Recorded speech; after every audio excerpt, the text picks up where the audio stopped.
नमस्कार, मैं श्वेता सिंह आपका स्वागत करती हूं। रात के 8 बज रहे हैं। वक्त है बड़ी खबरों से आपको खबरदार करने का। लगातार पूरे देश की नजरें दिल्ली पर लगी हुई हैं, जहां पर शुरू हुई धरने और प्रदर्शन वाली राजनीति अब देश के अलग अलग शहरों तक पहुंच चुकी है।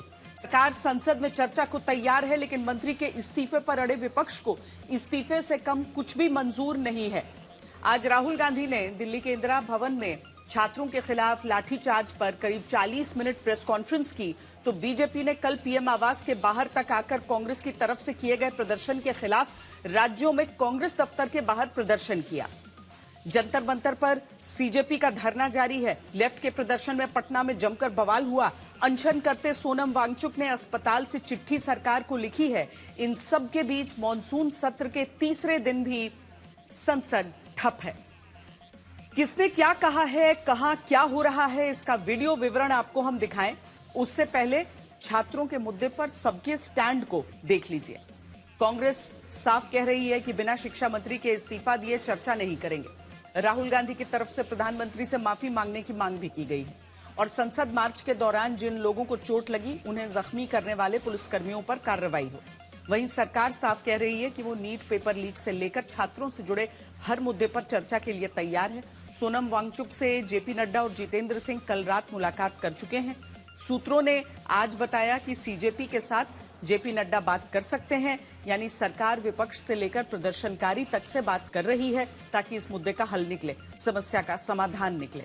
समाजवादी पार्टी कल संसद परिसर में प्रदर्शन से लेकर पीएम आवास के पास राहुल गांधी के धरने तक अखिलेश साथ देने पहुंचे। सुबह संसद परिसर में प्रदर्शन के वक्त कांग्रेस के साथ रहे, लेकिन लोकसभा में चर्चा को लेकर कांग्रेस समाजवादी पार्टी में खींचतान दिखी, जहां अखिलेश यादव ने स्पीकर से कहा कि आपने इनको यानी कांग्रेस को बोलने दिया, मंत्री को बोलने दिया, क्या आपस में समझौता कर लिया? अखिलेश यादव कहते हैं कि इस्तीफा तो क्या है, जब चाहेंगे ले लेंगे, सदन के बाद ले लेंगे। हालांकि बाद में उन्होंने कहा कि मांग एक ही है, इस्तीफा हो फिर चर्चा हो। अरविंद केजरीवाल, उनकी पार्टी लगातार कांग्रेस के प्रदर्शन और धरने पर सवाल उठाती है। आम आदमी पार्टी लगातार सीजेपी के जंतर मंतर वाले धरने का समर्थन करती है, राहुल गांधी पर निशाना साधती है, सीजेपी के प्रदर्शन को कमजोर करने का आरोप लगाते हैं। उद्धव ठाकरे सीजेपी के प्रदर्शन में जाते हैं, केजरीवाल के साथ प्रेस कॉन्फ्रेंस करते हैं, राहुल गांधी के धरने से दूरी रखते हैं। शरद पवार और सुप्रिया सुले कल ये सीजेपी के प्रदर्शन में गए, आज जाकर प्रधानमंत्री से मुलाकात की। बाद में शरद पवार ने कहा कि नीट पेपर लीक के मुद्दे पर भी उन्होंने पीएम से बात की है। वहीं चंद्रशेखर, जो यूपी की नगीना सीट से सांसद हैं, ये अलग संसद परिसर में धरना दे रहे हैं, जिनसे पहले कल ओवैसी ने मुलाकात की थी। आज जाकर संजय सिंह उनसे मिलते हैं। एक बात आज साफ दिखी, भले प्रदर्शन करने की जगह, धरना देने की जगह को लेकर विपक्ष में अलगाव हो, लेकिन इस्तीफा वो मांग है जिस पर सब एक है। धरना देती सीजेपी कहती है सरकार को बात करनी है तो जंतर मंतर आए। अनशन करते वांगचुक कहते हैं कि बच्चों के खिलाफ कोई एक्शन ना हो, सरकार भरोसा दिलाए तो वो अनशन खत्म कर सकते हैं। राहुल गांधी, अखिलेश यादव, अरविंद केजरीवाल समेत पूरा विपक्ष धर्मेंद्र प्रधान के इस्तीफे के बिना संसद में चर्चा को तैयार नहीं। बीजेपी खुद अब प्रदर्शन का जवाब प्रदर्शन से देने में राज्यों के भीतर जुट गई। इन सब के बीच छात्रों से जुड़े पेपर लीक के मुद्दे को लेकर संग्राम ऐसा छिड़ा, जहां पीएम आवास के बाहर मंगलवार शाम को अचानक 3 घंटे का धरना देने के बाद हिरासत में लेकर छोड़े गए राहुल गांधी बुधवार को प्रेस कॉन्फ्रेंस करते हैं। सही है कि पुलिस वाले थोड़ा मुझे घसीट के ले गए, बट कान में कह रहे थे कि इस सरकार को हटाइए। एक्चुअली मैं राजस्थान का हूं, इनको हटाइए। हम सिर्फ वर्दी पहने हैं। दूसरा कह रहा है मैं हरियाणा का हूं, इनको हटाइए। तो that sentiment is there and सच्चाई एवरीबॉडी नोस। ओके, उन बेचारों को ऑर्डर एक्सेप्ट करना पड़ता है तो वो करने हैं, but even police is not happy about what is happened. 3 मांग रखते हैं। पहली, शिक्षा मंत्री धर्मेंद्र प्रधान इस्तीफा दे। दूसरी मांग, छात्रों को पीटने वालों पर कार्रवाई हो। तीसरी मांग, प्रधानमंत्री मोदी छात्रों से माफी मांगे। इनको क्या कमिटमेंट चाहिए? ये कोई ज्यादा नहीं मांग रहे। सबसे पहला कमिटमेंट जो सिंबल है इस चीज का, धर्मेंद्र प्रधान मिनिस्टर, सबसे पहले आप सिंबल को हटाइए। बड़ी बात नहीं है, सुसाइड हुए बच्चों के 152 पेपर लीक्स हुए। धर्मेंद्र प्रधान एक सिंबल है। Dharmendra Pradhan is a symbol, and the students have pain about how they have been treated. That symbol has to be removed. Out of respect to the students, that symbol has to be removed, number one. Number two, that symbol has to be removed because he is a completely incompetent, probably collusive person in this drama. We know his background. We know how clean he is. We know the type of person he is. There's a history here. And to send a message to the country that we are listening to the students, we respect their sentiment, this man's got to go. And that is why we went to the Prime Minister House yesterday to support this demand, which is a demand that every single student is making. Rahul Gandhi का दावा है इन 3 मांग पर कोई समझौता नहीं होगा। This is non-negotiable for sure. These 3 points, this is not our demand. This is the students' demand, which we are fully backing. This is not negotiable under any circumstances. Akhilesh Yadav भी मांग करते हैं कि इस्तीफा धर्मेंद्र प्रधान का होना चाहिए। आप ये बताइए, परीक्षा दोबारा हुई क्या नहीं हुई? अगर परीक्षा दोबारा हुई, इसका मतलब ये है कि सरकार खुद स्वीकार कर रही है पेपर लीक हुआ। पेपर लीक में लोग पकड़े गए हैं, तो इस्तीफा देने में क्या दबाव है, क्या मजबूरी है, क्या छिपा हुआ राज खुल जाएगा? जंतर मंतर पर लगातार धरना देती सीजेपी यानी कॉकरोच जनता पार्टी भी इस बात को दोहराती है कि जब तक शिक्षा मंत्री का इस्तीफा नहीं होगा, जंतर मंतर खाली नहीं होगा। सबसे जरूरी चीज जिसके लिए हम लोग यहाँ पर बैठे हैं, धर्मेंद्र प्रधान का इस्तीफा देगा तो देगा ही देगा, उसके लिए बिना यहाँ से मिलेंगे नहीं। तो जब तक एक तीसरी जीत नहीं मिल जाती है, जनता से मिलना है। सीजेपी के प्रदर्शन के साथ ही नीट पेपर लीक का मुद्दा दोबारा चर्चा में आया, जहां सोनम वांगचुक के भूख हड़ताल पर बैठने के बाद इस मुद्दे को और ताकत मिली। अब सवाल है, क्या सोनम वांगचुक की भूख हड़ताल खत्म होती है तो फिर जो आंदोलन चला है वो भी खत्म हो सकता है? इस सवाल की वजह समझिए। गुरुग्राम के मेदांता अस्पताल में भर्ती सोनम वांगचुक ने केंद्रीय मंत्री जेपी नड्डा और जितेंद्र सिंह से मंगलवार रात हुई मुलाकात के बाद बुधवार को चिट्ठी लिखी है। चिट्ठी में सरकार के 2 मंत्रियों से हुई बातचीत पर वांगचुक ने लिखा है कि संसद में सार्थक चर्चा और शिक्षा मंत्री के इस्तीफे पर विचार का आश्वासन उन्हें दिया गया है। वांगचुक के मुताबिक आत्महत्या करने वाले छात्रों के परिवारों को मुआवजा देने की मांग पर भी विचार का आश्वासन उन्हें मिला है। ये सब तो विचार और आश्वासन की बात है, पर चिट्ठी में नीचे वांगचुक लिखते हैं कि बच्चों के खिलाफ कोई एक्शन न हो, अगर सरकार भरोसा दे तो वो अनशन खत्म कर सकते हैं। तो अब सवाल है कि अगर छात्रों पर केवल एक्शन न होने देने का भरोसा सरकार देती है तो वांगचुक का अनशन खत्म हो सकता है, और क्या वांगचुक का अनशन खत्म होता है तो सदन में छात्रों के मुद्दे पर चर्चा के लिए तैयार सरकार बिना शिक्षा मंत्री के इस्तीफे के आगे बढ़ सकती है, जहां वो साफ कहती है कि छात्रों के हित में हर फैसला लिया जा रहा है, लेकिन राजनीतिक दल सियासत साध रहे हैं। दिल्ली में जारी विरोध प्रदर्शन यह गंभीर चिंता का विषय है, और यह अत्यंत दुर्भाग्यपूर्ण है कि हमारे देश के छात्रों और नौजवानों को कुछ लोग अपने राजनीतिक स्वार्थों की पूर्ति के लिए एक राजनीतिक औजार के रूप में इस्तेमाल करने का प्रयास कर रहे हैं। प्रधानमंत्री मोदी जी के नेतृत्व में हमारी सरकार विद्यार्थियों और नौजवानों की आकांक्षाओं को पूरा करने और उनके कल्याण के प्रति पूरी तरह से प्रतिबद्ध है। अब सोनम वांगचुक पर सबकी नजर है। विपक्ष के नेता भी 60 सांसदों के दस्तखत वाली चिट्ठी लेकर सोनम वांगचुक से अस्पताल में मिल रहे हैं। वो चाहते हैं कि अनशन सोनम खत्म करें। समाजवादी पार्टी इस पक्ष में कभी नहीं रही है कि भूख हड़ताल की जाए, और ये सरकार तो ऐसी है कि अब बताओ, मौसम है आम का, आप बबूल के पेड़ पे आम मांग रहे हो। यहाँ तक कि जिस कॉकरोच जनता पार्टी के साथ जुड़कर सोनम वांगचुक ने अनशन शुरू किया था, वो भी कहने लगे कि सोनम अनशन तोड़ दे, बाकी सीजेपी मंत्री के इस्तीफे तक धरने पर आगे डटी रहेगी। आज सोनम सर की हंगर स्ट्राइक का 25वां दिन है। 25 दिन विदाउट फूड, तो उनकी जिंदगी को बहुत बड़ा खतरा है। मैं नहीं चाहता सोनम सर को कुछ हो जाए, इसलिए मैं सोनम सर से रिक्वेस्ट करता हूँ वो अपना हंगर स्ट्राइक तोड़ दे और हम इस प्रोटेस्ट को जारी रखेंगे। मेरा ये एश्योरेंस है कि सोनम सर अपना हंगर स्ट्राइक अगर तोड़ भी देंगे, उसके बाद भी हम अपना प्रोटेस्ट जारी रखेंगे और तब तक हम पीछे नहीं हटेंगे जब तक धर्मेंद्र प्रधान का इस्तीफा नहीं होता।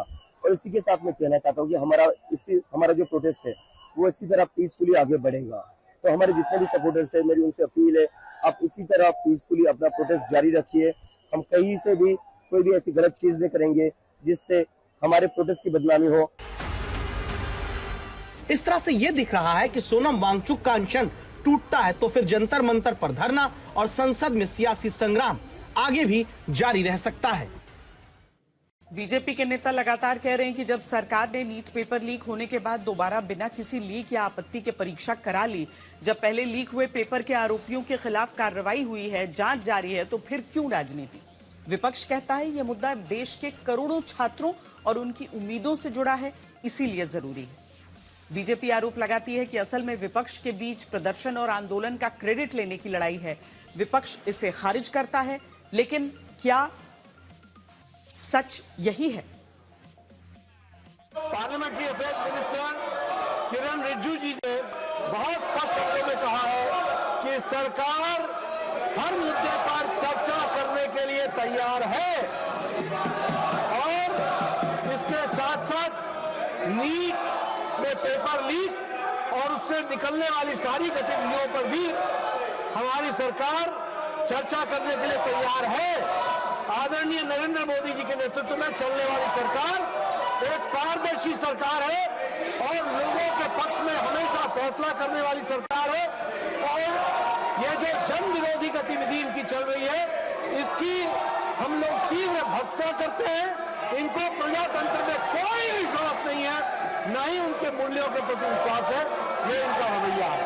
विद्यार्थी की ओर से और नीट एग्जामिनेशन के बारे में और रूल्स 267 के तहत यहाँ पर बहस करना चाहते हैं, उसके लिए अगर फेयर डिस्कशन होना है तो शिक्षा मंत्री पहले राजीनामा देना चाहिए।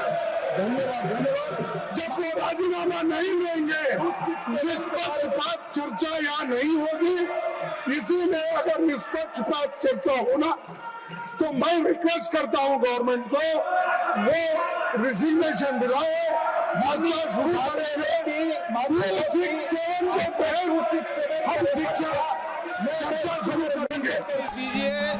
मैं प्रश्नकाल के बाद आपको चर्चा। राज्यसभा में सरकार चर्चा को तैयार और विपक्ष की तरफ से बिना धर्मेंद्र प्रधान के इस्तीफा चर्चा नहीं वाली तकरार के साथ सदन स्थगित हो गया के लिए स्थगित किया जाता है।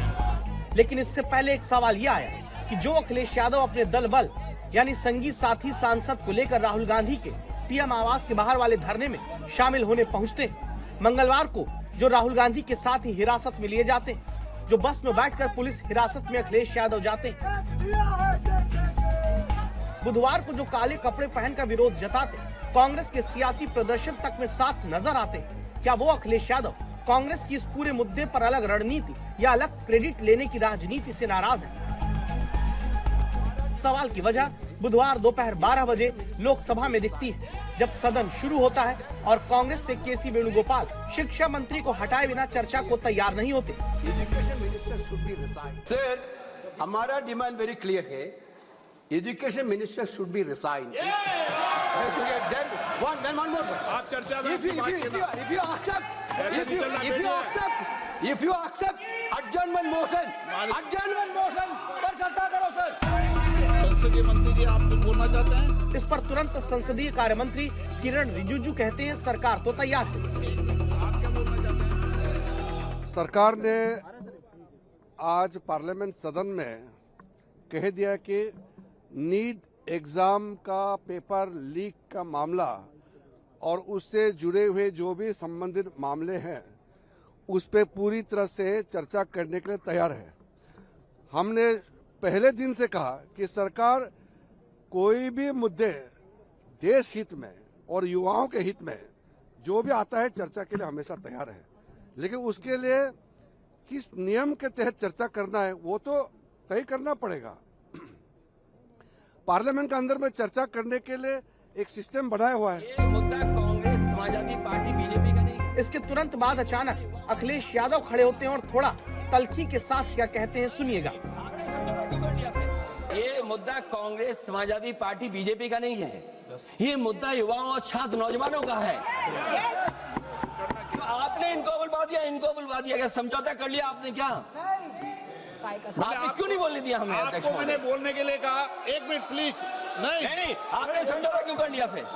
हम लोग का बात भी अखिलेश जी नहीं, छात्र नौजवान क्या केवल? अखिलेश जी एक मिनट। नहीं अध्यक्ष महोदय, ये पक्ष ठीक नहीं है अध्यक्ष महोदय। ये युवा, छात्र, नौजवान हम सबके हैं, हम सब लड़ रहे हैं उनके लिए, हम सब लड़ रहे हैं उनके लिए। और जब छात्रों की नहीं सुनी जाएगी तो सड़कों पे आएंगे। और जो सरकार ने व्यवहार किया है, इस्तीफा तो क्या है? इस्तीफा तो जब चाहेंगे तब मंत्री ले लेंगे, सदन के बाद ले लेंगे। लेकिन सवाल ये जो छात्रों के साथ व्यवहार हुआ है, उनके हाथ तोड़े, सर तोड़ा, उनके कपड़े फाड़े, क्या बेटियों के कपड़े फाड़ेंगे आप? हम और राहुल जी थे। अध्यक्ष महोदय हम मजबूरी में गए हैं प्रधानमंत्री के आवास पर। अगर आप सुन लेते हैं यहाँ पर तो हम नहीं जाते। क्या प्रधानमंत्री स्टेटमेंट नहीं दे सकते हैं? युवाओं के लिए आप बाहर बोल सकते हैं, सदन में क्यों नहीं बोल सकते हैं आप? इसी के बाद सवाल आया, क्या छात्रों के मुद्दे पर कांग्रेस समाजवादी पार्टी में खींचतान है? जहां अखिलेश यादव ने आरोप लगाया कि कांग्रेस और केंद्रीय मंत्री को पहले केवल बोलने दिया गया। समाजवादी पार्टी बीजेपी का नहीं है। बिना तर्क, बिना आधार कुछ नेता लुम्पिन बनने का प्रयास कर रहे हैं, लुम्पिन जैसा व्यवहार कर रहे हैं। होड़ लगी है सभी दलों में कि किस तरह छात्रों के मुद्दे पर राजनीतिक रोटियां सेकी जाए। लगभग 11 लोग जेल में हैं, एक भी बख्शा नहीं जाएगा। मैं पूछना चाहता हूं केजरीवाल साहब, पंजाब के अंदर पेन ड्राइव के साथ, अलग अलग इंस्ट्रूमेंट्स के साथ इतना बड़ा पेपर घोटाला हुआ है। सूत्रों के अनुसार सदन की कार्रवाई स्थगित होने के बाद भी केसी वेणुगोपाल और अखिलेश यादव के बीच में बातचीत होती रही। बड़ी खबर इस समय आ रही है, सोनम वांगचुक का वीडियो संदेश आया है। उन्होंने कहा है उसमें कि अगर सरकार छात्रों पर कार्रवाई न करने का भरोसा दे तो वो अपना अनशन आज ही तोड़ देंगे। सोनम वांगचुक का वीडियो बयान आया है और उसमें बड़ी बात यह है कि उन्होंने मंत्री के इस्तीफे वाली मांग अब नहीं रखी है, वो केवल छात्रों पर कार्रवाई न होने का आश्वासन चाहते हैं।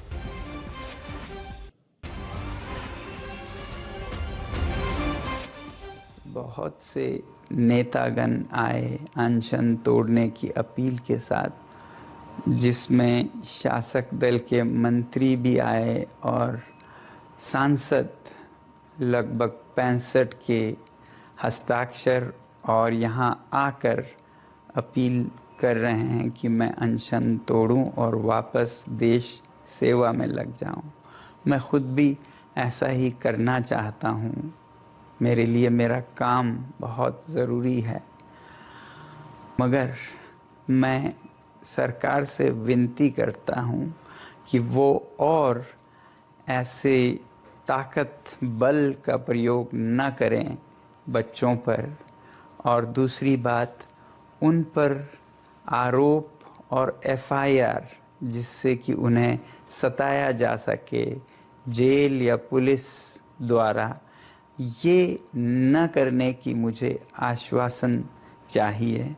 और वो आश्वासन अगर जल्द मिल जाए तो मैं आप सबके और जो नेतागण यहाँ पर आए उनकी बातों का इज्जत करते हुए अनशन आज ही तोड़ूंगा। मगर अगर ऐसा कोई आश्वासन नहीं आए तो बदकिस्मती से मुझे ये अनशन जारी रखना पड़ेगा। जय हिंद। एक और बड़ी खबर आपको बता दें, समाजसेवी अन्ना हजारे ने पीएम मोदी को चिट्ठी लिखी है। धर्मेंद्र प्रधान से इस्तीफा लेने के लिए कहा है। अन्ना हजारे ने कहा है कि किसी मंत्री से इस्तीफा लेने पर जवाबदेही तय होती है। इससे दूसरे मंत्रियों को साफ संदेश जाता है कि अगर वो अपने विभागों की जिम्मेदारी ठीक से नहीं निभाएंगे तो उन्हें भी अपना पद छोड़ना पड़ सकता है। इससे सरकार का कामकाज ज्यादा जवाबदेह और असरदार बनेगा। अन्ना हजारे की ये चिट्ठी प्रधानमंत्री नरेंद्र मोदी के नाम पर। इस बीच शरद पवार ने दावा किया है कि उन्होंने नीट और छात्रों को लेकर आज प्रधानमंत्री मोदी के साथ बैठक के दौरान बातचीत की है। शरद पवार ने बताया कि उन्होंने पीएम मोदी के सामने छात्रों का पक्ष रखा, जिसके बाद पीएम मोदी ने इन सभी मुद्दों पर सकारात्मक और ठोस कदम उठाने का आश्वासन दिया है।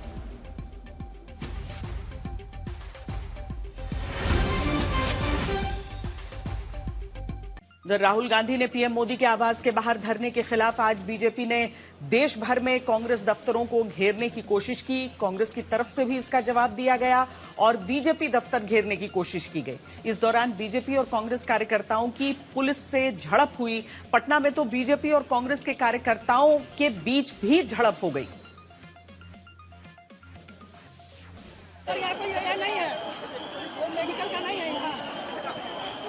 देखिए कोई अराजक तत्व मार दिया चाकू।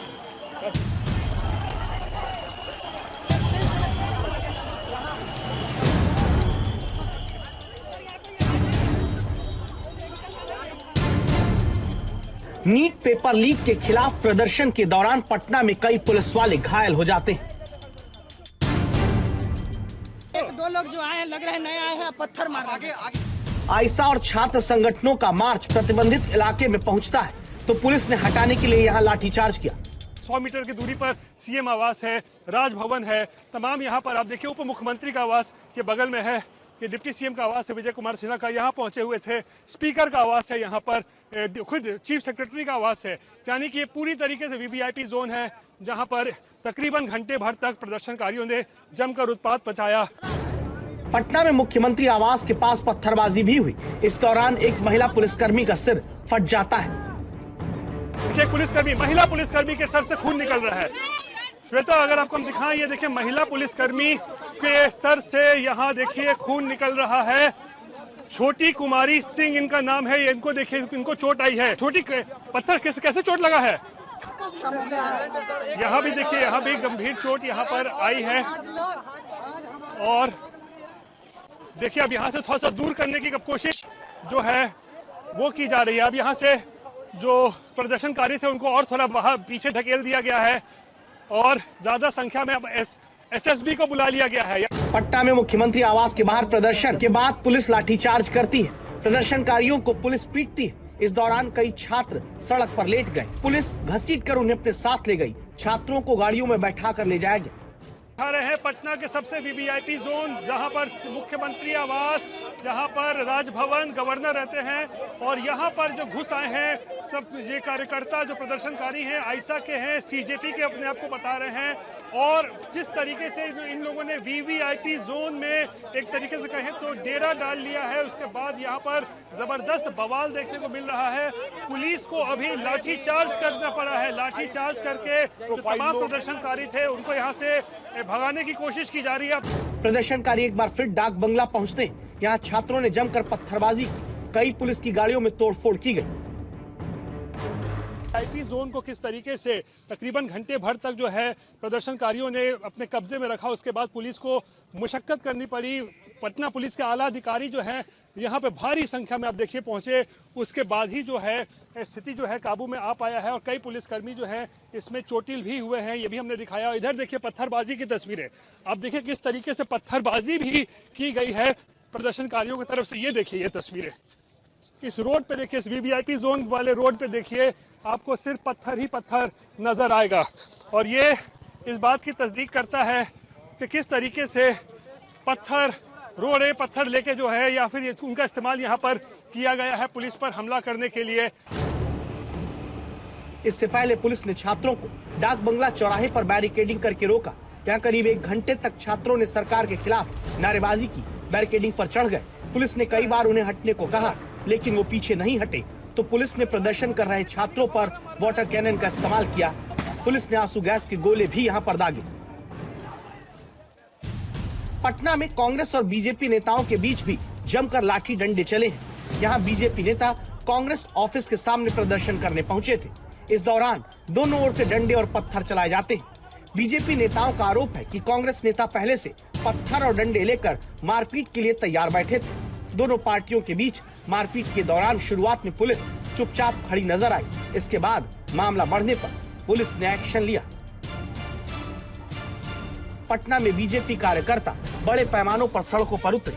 बीजेपी का कहना है कि राहुल गांधी ने दुर्भावना के साथ दिल्ली में पीएम आवास के सामने धरना प्रदर्शन करके हंगामा किया था।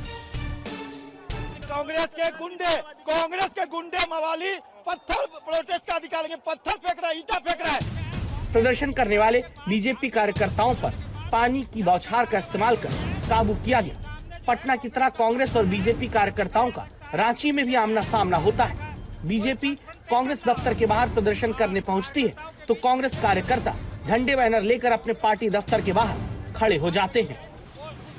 लोकतांत्रिक अधिकार है, उसका प्रोटेस्ट करने कोई प्रॉब्लम नहीं है, लेकिन जिस तरीके से कल राहुल गांधी एक सुनियोजित साजिश के तहत प्रधानमंत्री आवास के सामने जाकर के धरना दिए हैं और वहां जो नाटकबाजी किए हैं, इसको हम लोग बर्दाश्त नहीं कर सकते हैं और इसी के खिलाफ आज हम लोग कांग्रेस भवन का घेराव करने आए हैं।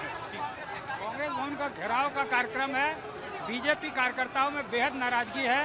प्रधानमंत्री आवास के पास पहुंचकर जिस तरह से कांग्रेस के बड़े नेताओं ने धरना दिया, प्रदर्शन किया, उसको लेकर काफी नाराजगी झारखंड में भी दिख रही है। कैमरामैन राकेश तिवारी के साथ सतजीत कुमार, रांची, आज तक। लखनऊ में भी बीजेपी कार्यकर्ता, नेता और मंत्री सड़कों पर निकले, जिन्हें रोकने के लिए कांग्रेस दफ्तर में महिलाएं लाठी लिए हुए दिखी।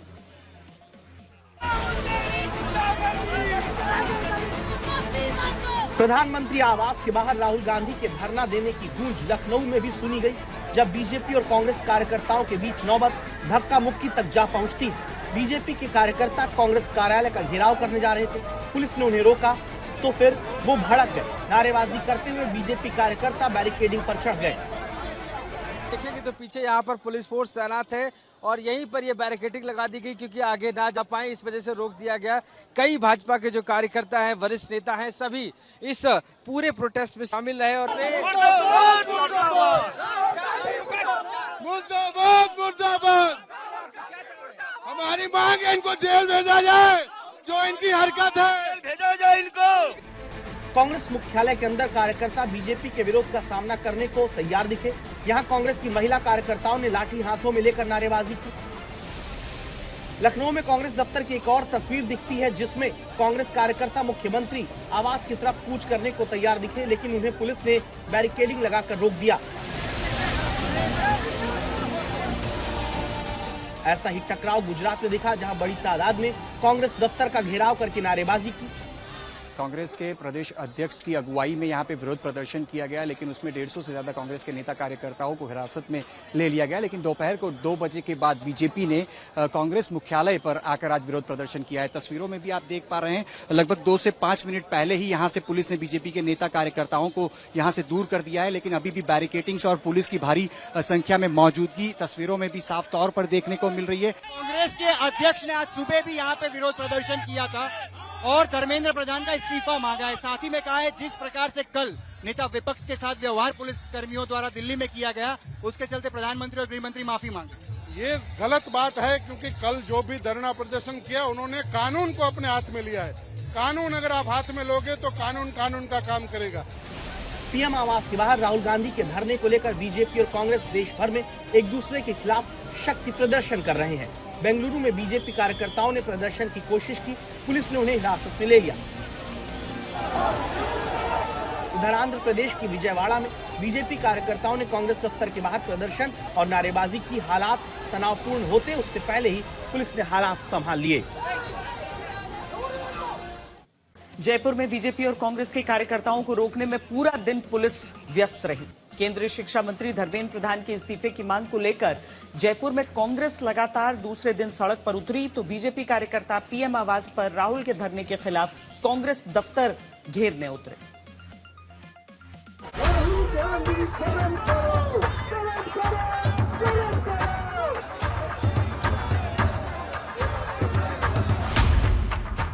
जयपुर में बीजेपी और कांग्रेस के कार्यकर्ता दिन भर आमने सामने रहे। सुबह बीजेपी ने कांग्रेस मुख्यालय का घेराव करने की कोशिश की तो कांग्रेस कार्यकर्ताओं ने भी ऐसा ही करने का प्रयास किया। प्रधानमंत्री नरेंद्र मोदी के आवास का घेराव करने के खिलाफ बीजेपी के हजारों कार्यकर्ता सुबह से इकट्ठा हो गए। पुलिस ने उन्हें रोकने के लिए बैरिकेडिंग लगाए, लेकिन पहले को वो तोड़ने में कामयाब रहे। प्रधानमंत्री नरेंद्र मोदी की सुरक्षा में हुई चूक को लेकर यहाँ पर ये प्रदर्शन कर रहे हैं और ये बड़ी संख्या में बीजेपी के कार्यकर्ता पहली बैरिकेडिंग को तोड़ते हुए अब कांग्रेस दफ्तर की तरफ बढ़ रहे हैं, जहां पर पुलिस ने बड़ी बैरिकेडिंग कर रखी है। इन सबका यही आरोप है कि जिस तरह से प्रधानमंत्री निवास का घेराव किया है, कल कांग्रेस ने प्रधानमंत्री की सुरक्षा खतरे में डाली है। इसे लेकर यहाँ पर ये सड़क पर निकले हैं। कांग्रेस पार्टी जैसा कृत्य कर रही है, एक विपक्ष का नेता राहुल गांधी जी, एक हमारे विश्व के सबसे बड़े नेता आदरणीय नरेंद्र मोदी जी के आवास पर जाके धरना देते हैं, उनका अशोभनीय है। उनको ऐसा कृत्य नहीं करना चाहिए। हम आपको दिखाना चाहेंगे कि ये कार्यकर्ता जो लगातार बढ़ रहे हैं कांग्रेस दफ्तर की तरफ, और वहां पर पुलिस की भारी बैरिकेडिंग आगे की गई है, जहां पर इन्होंने ऐलान किया है कि हम घेराव करेंगे ठीक उसी तरह से जिस तरह से कल राहुल गांधी प्रधानमंत्री आवास के बाहर जाकर बैठे हुए थे। और इसे लेकर यहाँ पर जयपुर की सड़कों पर बड़ी संख्या में बीजेपी के कार्यकर्ता आपको दिखाई देंगे। बीजेपी कार्यकर्ताओं की इस भीड़ को रोकने के लिए पुलिस ने एक और बैरिकेडिंग लगाई, जिस पर बीजेपी कार्यकर्ता चढ़ गए। जैसे ही पुलिस को लगा कि अब हालात बेकाबू हो सकते हैं, पुलिस ने पानी की बौछार से बीजेपी कार्यकर्ताओं को रोका। जयपुर में बीजेपी के कार्यकर्ता आप देख सकते हैं किस तरह से यहाँ पर बैरिकेडिंग पर चढ़ने की कोशिश कर रहे हैं और लगातार यहाँ पर प्रदर्शन कर रहे हैं। जिस तरह से प्रधानमंत्री आवास का घेराव हुआ है, उसे देखते हुए यहाँ पर देखिए पानी की बौछारें शुरू हो गई है और यहाँ पर वाटर कैनन चलाया जा रहा है। वाटर कैनन चलाया जा रहा है यहाँ पर बीजेपी के कार्यकर्ताओं के ऊपर और भीड़ को तितर बितर करने की कोशिश की जा रही है। वाटर कैनन के जरिए बीजेपी के कार्यकर्ताओं को तितर बितर करने की कोशिश हो रही है। यहाँ पर आप देख सकते हैं जयपुर का यह दृश्य, जहाँ पर बीजेपी के कार्यकर्ता ये प्रदर्शन कर रहे हैं। जयपुर में बीजेपी मुख्यालय से शुरू हुए इस प्रदर्शन में प्रदेश बीजेपी अध्यक्ष मदन राठौड़ समेत कई बड़े नेता शामिल हुए।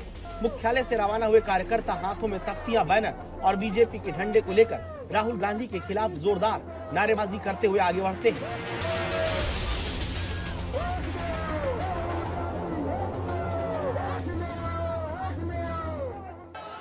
प्रशासनिक अनुमति के बिना रैली एवं प्रदर्शन करना गैर कानूनी है। बीजेपी के इस प्रदर्शन के बाद कांग्रेस ने भी मार्च निकाला। उसके कार्यकर्ता भी बैनर झंडे लेकर बीजेपी दफ्तर को घेरने निकल पड़ते हैं, जिन्हें रोकने में पुलिस को काफी मशक्कत करनी पड़ती है। प्रशासनिक अनुमति नहीं ली गई है। जो कांग्रेस के नेता हैं, कार्यकर्ता हैं, ये बीजेपी दफ्तर के तरफ जाने की कोशिश कर रहे हैं और पुलिस इन्हें वापस धकेल रही है। कांग्रेस और के कार्यकर्ता और पुलिस के बीच इस तरह से यहाँ पर धक्का मुक्की हो रहा है, जहाँ पर आप देख सकते हैं कि सब गुत्थम गुत्थी हो रहे हैं।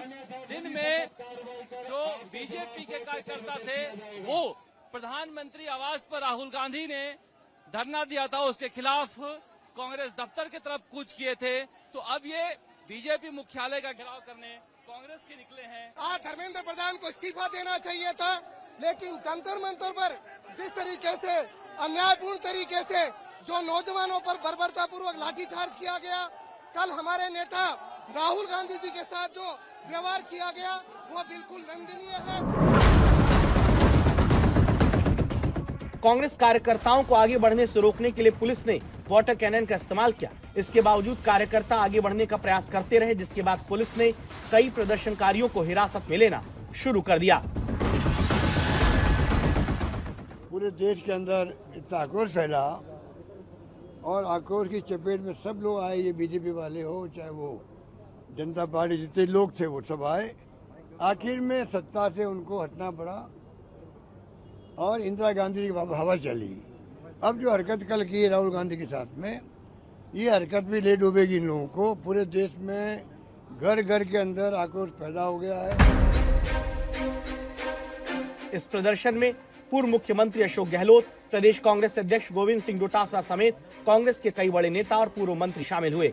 गहलोत ने कहा कि राहुल पर पुलिस की कार्रवाई बीजेपी सरकार को भारी पड़ेगी। लड़ाई युवाओं की क्यों जंतर मंतर तक पहुंच जाती है, क्यों धरना प्रदर्शन आंदोलन की नौबत आती है, इसकी वजह राज्य दर राज्य हम बताते हैं। सबसे पहले उत्तर प्रदेश, जहां ग्राम पंचायत अधिकारी की भर्ती 4 साल से अटकी है। भर्ती निकलने से लेकर अब तक चरण दर चरण लटकाया जा रहा है।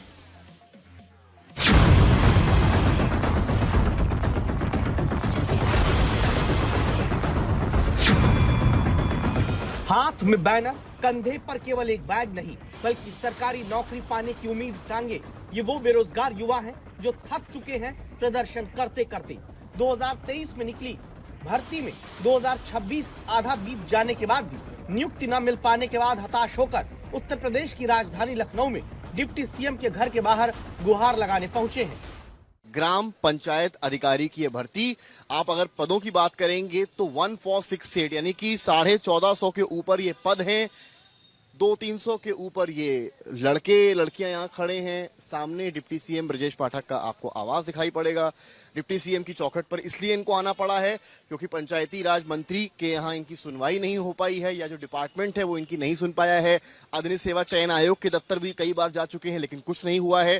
थक हार कर डिप्टी सीएम से उनको आस है कि डिप्टी सीएम उनकी आवाज जो है वो सरकार तक पहुंचाएं और मुख्यमंत्री तक कुल मिलाकर उनकी आवाज पहुंचे। इसमें बच्चे सहारनपुर से, बांदा से, झांसी, कुशीनगर, मतलब पूरे प्रदेश भर से बच्चे आए हुए हैं। हम कई बार आ चुके हैं लेकिन हम लोगों को कोई पॉजिटिव न्यूज कभी नहीं मिलती है। भर्ती तो 2023 में ही आई थी 22 के पेट से, फिर 2 साल तक संघर्ष हुआ एग्जाम के लिए, एग्जाम के बाद फिर रिजल्ट के लिए हुआ। 7,000 रुपए महीने घर से मांग के और घर से बाहर अपने हाथों से रोटी बना के हम लोग रहते हैं। ये वो बेरोजगार हैं जिनकी भर्ती ओम प्रकाश राजभर के विभाग से जुड़ी है। राजभर तो दिन भर सियासी बयान देते हैं, सोशल मीडिया पर एक्टिव रहते हैं, पार्टी में अपने परिवार का भविष्य सुरक्षित कराने की चिंता में जुटे रहते हैं, लेकिन ग्राम पंचायत अधिकारी की लटकी नौकरी के लिए परेशान युवाओं को न्याय नहीं दिला पाते। घर वाले क्या कहते हैं, मतलब आप लोग? कहते घर वालों को कहा हमने कि हमारा 1 साल में सिलेक्शन हो जाएगा। 1 साल से ज्यादा हो गया, घर वाले कहते कब सिलेक्शन होगा। अब तो पड़ोसी भी विश्वास नहीं करते कि सिलेक्शन हुआ है कि नहीं हुआ है। क्या किया जाए, आयोग से बहुत परेशान है, प्रताड़ित है। अब महोबा से आते पहले ट्रेन बदलो बांदा, बांदा से फिर कानपुर, कानपुर से फिर लखनऊ, 3 बार ट्रेन बदलो जब लखनऊ आ पाओ। अब क्या किया जाएगा। डिप्टी सीएम ब्रजेश पाठक तभी इन बेरोजगारों से मिलने पहुंचते हैं।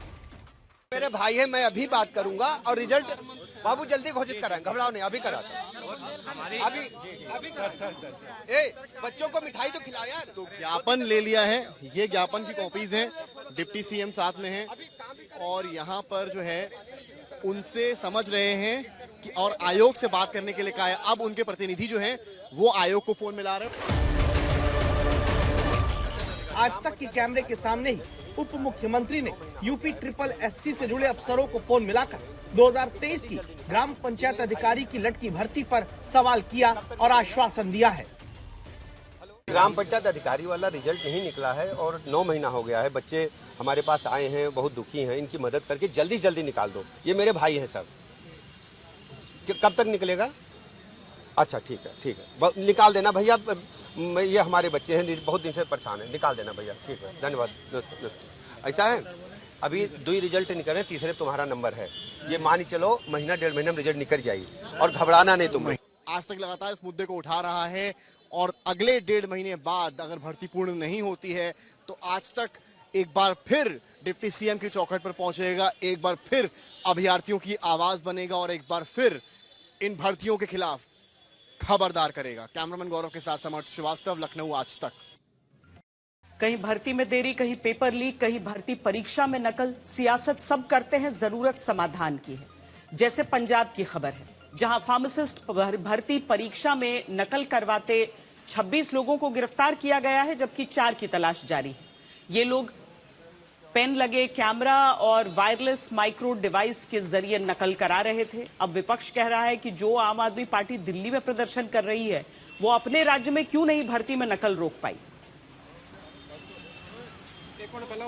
It is not my department, but for the matter of the fact, ਇੱਕ ਬਾਬਾ ਫਰੀਦ ਯੂਨੀਵਰਸਿਟੀ ਦੇ ਵਿੱਚ ਇੱਕ ਐਗਜ਼ਾਮ ਹੋਇਆ, ਉਸ ਦੇ ਵਿੱਚ ਕੁਝ ਬੱਚੇ ਸਮਾਰਟ ਪੈਨ ਲੈ ਕੇ ਆ ਗਏ, ਸ਼ਰਾਰਤੀ ਅੰਦਰ। ਹੁਣ ਦੇਖੋ ਤੁਸੀਂ ਕਿੰਨੀ ਫ੍ਰਿਸਕਿੰਗ ਕਰ ਸਕਦੇ ਹੋ। ਇੱਕ ਸਮਾਰਟ ਪੈਨ ਲੈ ਕੇ ਆ ਗਏ ਜਿਹਦੇ ਵਿੱਚ ਕੋਈ ਕੈਮਰਾ ਲੱਗਿਆ ਹੋਇਆ ਸੀ, ਉਹਨਾਂ ਨੂੰ ਮੌਕੇ ਤੇ ਫੜ ਲਿਆ ਗਿਆ। Punjab should be awarded for it.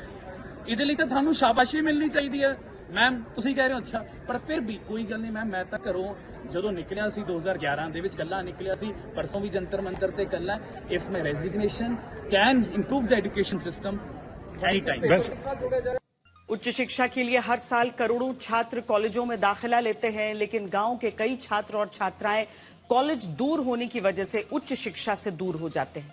Bihar सरकार ने इस समस्या को खत्म करने के लिए छात्रों को अपने जिले और आसपास ही उच्च शिक्षा देने की योजना शुरू की। 15 तारीख को शुरू की गई इस महत्वाकांक्षी योजना के रियलिटी चेक में हमें ज्यादातर कॉलेजों में बेहद कम शिक्षक मिले। इसके अलावा इन कॉलेजों में न लाइब्रेरी मिली और न ही स्थायी भवन। सभी में हम लोगों ने प्रिंसिपल दे दिया है, एक एक बर्सर के रूप में टीचर दे दिया गया है, ताकि वो टीचिंग भी करें और प्रिंसिपल भी टीचिंग। इवन कल भी कहीं कहीं जगह क्लास हुआ है। साथ ही साथ अभी तत्काल यहाँ से हम लोग बीच बीच में टीचर भेजेंगे और उन्हीं को कहेंगे कि भाई घूम घूम के थोड़ा सा हर जगह पढ़ा लीजिए। लाइब्रेरी के लिए अभी बुक नहीं है, वो भी बहुत जल्द ही हो सकता है कि प्रोवाइड कर दिया जाएगा।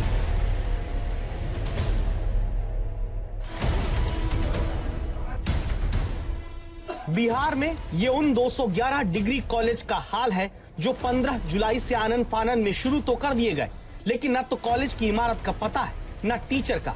फिर भी छात्रों को अपने जिले और आसपास ही उच्च शिक्षा दिलाने का सरकारी अभियान ढोल बजाकर शुरू कर दिया गया, क्योंकि ये मुख्यमंत्री सम्राट चौधरी की महत्वाकांक्षी योजना जो ठहरी। आज तक संवाददाता रोहित सिंह इसी योजना की हकीकत जानने के लिए मुजफ्फरपुर के बोचहा में बनाए गए इस डिग्री कॉलेज में पहुंचते हैं, जो एक मिडिल स्कूल में बना दिया गया है। यहीं पर जो है इसके कैंपस में दरअसल एक दूसरे हिस्से में जहां पर बच्चों की पढ़ाई होती थी, पहले से 8वीं के बच्चे जहां पढ़ाई किया करते थे, जहां क्लासेस चला करती थी, उसी में से बताया जा रहा है कि 6 कमरे जो हैं वो डिग्री कॉलेज के लिए जो है वो लिया गया है। और यहाँ जो बच्चे पढ़ा करते थे स्कूल के, उनको बाकी के हिस्से में जो है वो शिफ्ट कर दिया गया है, यानी कि एडजस्ट किया गया है। समस्या सिर्फ अपनी बिल्डिंग की नहीं, सबसे बड़ी समस्या शिक्षकों की है। इस डिग्री कॉलेज में हिंदी, अंग्रेजी, राजनीतिक विज्ञान और समाजशास्त्र की पढ़ाई होनी। 21 छात्र दाखिला भी ले चुके हैं, जिन्हें पढ़ाने के लिए फिलहाल सिर्फ एक हिंदी की टीचर है, जो हमें यहाँ गैर हाजिर मिलती है। तो शिक्षक हैं, उन लोगों की बहाली की प्रक्रिया चल रही है। अभी तो नहीं है, पर आ जाएंगे। अभी एक ही है हिंदी की जो मैम, वो अभी आज नहीं आई है। आज नहीं आई है। लाइब्रेरी की कोई सुविधा है यहाँ पर?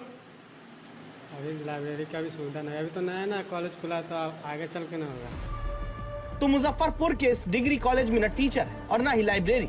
इस तरह छात्रों का और भविष्य क्या यहाँ बर्बाद नहीं हो रहा?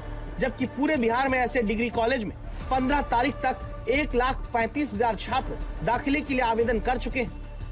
अधिकतर कॉलेज का अपना भवन नहीं है, शिक्षकों की भारी कमी है और साथ ही साथ कॉलेजेस का संचालन प्रतिनियुक्ति के बदौलत किया जा रहा है।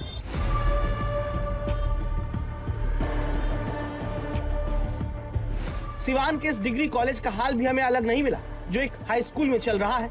12 की जगह 2 शिक्षक ही पढ़ा रहे हैं। 63 हो चुके हैं। तो टीचर कितने हैं? 63 बच्चों के 2 हम लोग हैं। एक प्रचार के पद पर हूँ, मैं हिंदी का शिक्षक हूँ, और बरसर के पद पर हैं, वो राजनीति विज्ञान के शिक्षक हैं। आपके सामने देखा कि इतिहास के विद्यार्थी आए हुए थे, तो हम लोगों ने अभी अपने जो अतिरिक्त ज्ञान है उसके आधार पर हम लोगों ने इतिहास को पढ़ा है। कभी कभी बच्चे आते हैं तो हम लोग को अपराध बोध होने लगता है कि प्रचार के पद पर हूँ और बच्चों को संसाधन पढ़ने आए हैं तो शिक्षक नहीं है, तो कहने में शर्म लगती है कि लेकिन आशा दिलाता हूँ कि अगस्त तक आप लोग इंतजार करें, अगस्त तक शिक्षक आ जाएंगे। इस डिग्री कॉलेज के टीचर से ज्यादा यहाँ पढ़ने वाले छात्र खुद को ठगा हुआ महसूस करते हैं, जो पूछते हैं कि जब तैयारी नहीं थी तो कॉलेज ही क्यों शुरू किया गया। चलो नहीं है, टीचर नहीं है। कितने टीचर है पता किया? अभी तो फिलहाल 3-4, 2 से 3-4 है लोग। 2-3-4 है। तो 2-3-4 बार करके पढ़ा सकते हैं बच्चों को, आपको लग रहा है? मुझे तो यही बात है कि नहीं लग रहा है। हिस्ट्री के टीचर भी नहीं है? नहीं। तो कॉलेज तो खुलवाया गया कि आप लोग पढ़ेंगे, तो क्या सुविधा उविधा यहाँ पे क्या मिल रहा है या नहीं है? नहीं मिल रहा है कभी भी। कुछ नहीं? नहीं, 2-3 दिन से आए हैं, कोई भी सुविधा नहीं है। तो बिहार में नेता और अफसर स्कूल में नए डिग्री कॉलेज का फीता काटकर फोटो खिंचाकर तो चले गए और अपने पीछे छोड़ गए सारण जैसे डिग्री कॉलेज, जहां पढ़ाने के लिए 2 टीचर हैं और 88 छात्र हैं। हमारे पास अभी संसाधन की कमी है। संसाधन जैसे जैसे हमें मिलते जाएंगे वैसे वैसे पढ़ाई लिखाई का कार्यक्रम और आगे बढ़ेगा। तो फर्स्ट लिस्ट में हमें कुल 122 विद्यार्थियों की सूची मिली जिनका नामांकन होना था। 122 के विरुद्ध कुल 88 नामांकन हुए। पीछे साइड में बाथरूम विद्यार्थियों के लिए जो बन रहा है टॉयलेट, वो निर्माणाधीन है। बरसात के चलते बीच बीच में बाधाएं भी आईं, तो वो निर्माणाधीन है। अब वो जब मिल जाए, कुल 288 सीट 6 विषयों में, कुल हर विषय में 48 सीट निर्धारित की गई। आज तक की टीम ने गोपालगंज और पूर्णिया में भी ऐसे ही डिग्री कॉलेज का रियलिटी चेक किया, लेकिन वहां भी बनाए गए नए कॉलेज में न तो स्थायी भवन है, न पर्याप्त शिक्षक और न ही पढ़ाई के लिए जरूरी बुनियादी सुविधाएं पूरी तरह उपलब्ध है।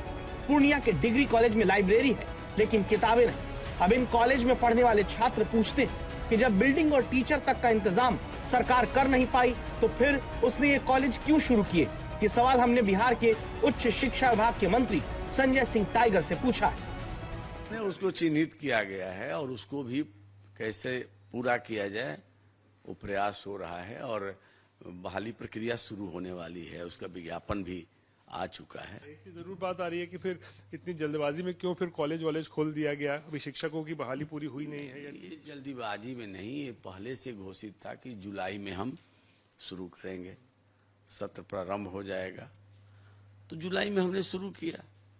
अब जुलाई में कहा था नहीं करते, फिर सवाल खड़ा होता है। तो जिम्मेदार मंत्री भी मानते हैं कि उनकी इस योजना में अभी खामियां हैं, लेकिन मंत्री जी को समझना होगा कि सिर्फ 211 नए डिग्री कॉलेज खोल के उद्घाटन करने भर से मुख्यमंत्री की योजना जनता के लिए सफल नहीं होगी। उच्च शिक्षा के लिए पर्याप्त शिक्षकों की बहाली, तय नियम के मुताबिक बुनियादी साधन छात्रों को देने होंगे, क्योंकि प्रतिनियुक्ति के सहारे उच्च शिक्षा का सपना साकार नहीं हो सकता। मुजफ्फरपुर से रोहित सिंह के साथ आज तक ब्यूरो। वक्त है एक छोटे से ब्रेक का, आप रहिए खबरदार। आज तक देश का सर्व